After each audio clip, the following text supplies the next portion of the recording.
Investigative journalist Shepard M. Bella of IntelliHub was the first to discover that of the 20 Freescale Semiconductor employees on the missing Flight 370, 4 were high-level engineers who had invented a semiconductor process worth billions of dollars. As this patent document shows, obtained by IntelliHub, the 4 engineers each had a 20% ownership of the patents, a total of 80% to Freescale Semiconductor's 20%. That shockingly, the patent was filed on March 11, 2014, 4 days after the plane disappeared.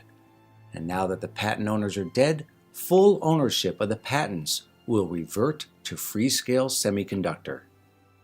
It was further discovered that Freescale Semiconductor was purchased in large part by the shadowy corporation, the Carlyle Group, in 2006 for a staggering $17.6 billion.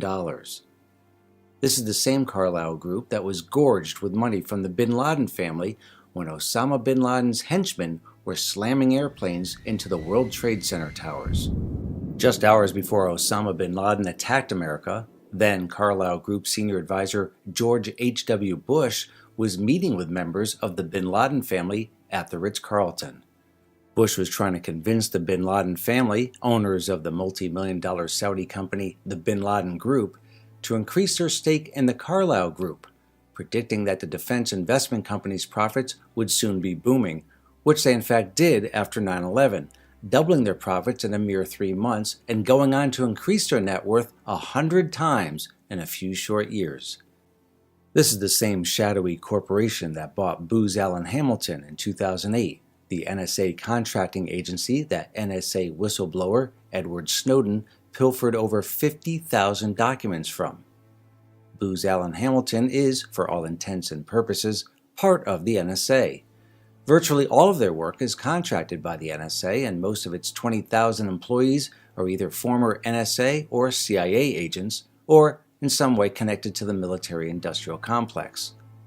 When Edward Snowden first began leaking documents, he revealed that he could, as an NSA contractor, wiretap anyone in the world, including the President of the United States.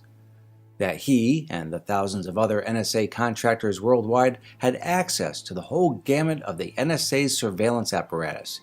He could tap into every cell phone, including GPS location data, listen in on every flight communication worldwide, link to every spy satellite, and tap into any aspect of the military-industrial complex. So make no mistake, the Carlyle Group knows exactly what happened to Flight 370. Are we to believe the NSA's private surveillance army run by the Carlyle Group has no information on the missing jumbo jet? They know exactly where Flight 370 is. Whether it was hijacked or whether, as is now being reported, it is at the bottom of the Indian Ocean. The current story is that the pilot, Zahari Ahmad Shah, out of his mind because of a torrid love affair, flew the plane for 7 hours in the opposite direction of the intended route, detected by no one, including the nearby U.S. naval base on Diego Garcia.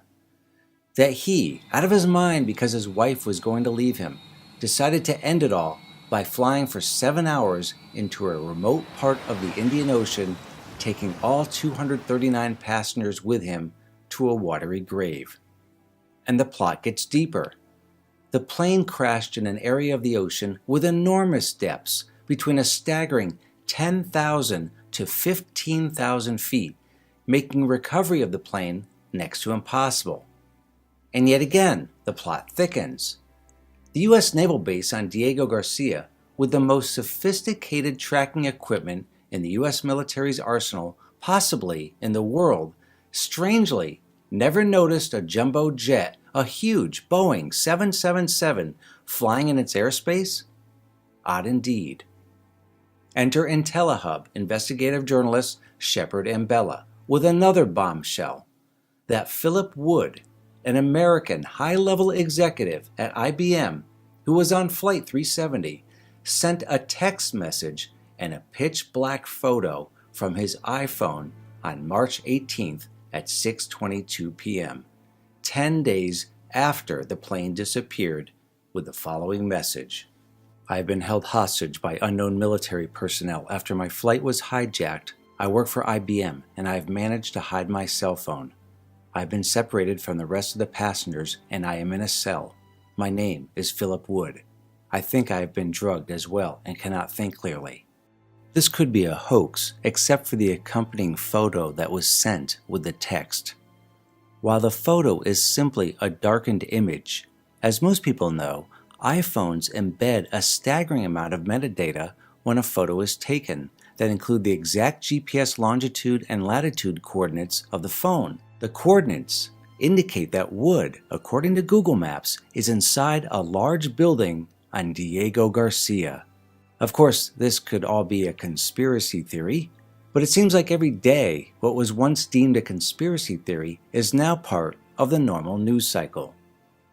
Conspiracy theorist extraordinaire Alex Jones several years ago made the then wild claim, citing an AT&T engineer, whistleblowers, and top-secret documents, that the NSA was archiving every single phone call, email, Facebook post, webcam video, virtually thousands of pieces of data on every American in real time. Alex Jones was deemed crazy, a tinfoil hat-wearing kook, and ostracized by the real media. But as we all know now, every single thing Alex Jones said, and more, has been proved to be true by the revelations of NSA whistleblower Edward Snowden. So maybe, just maybe, the US military is hiding Flight 370.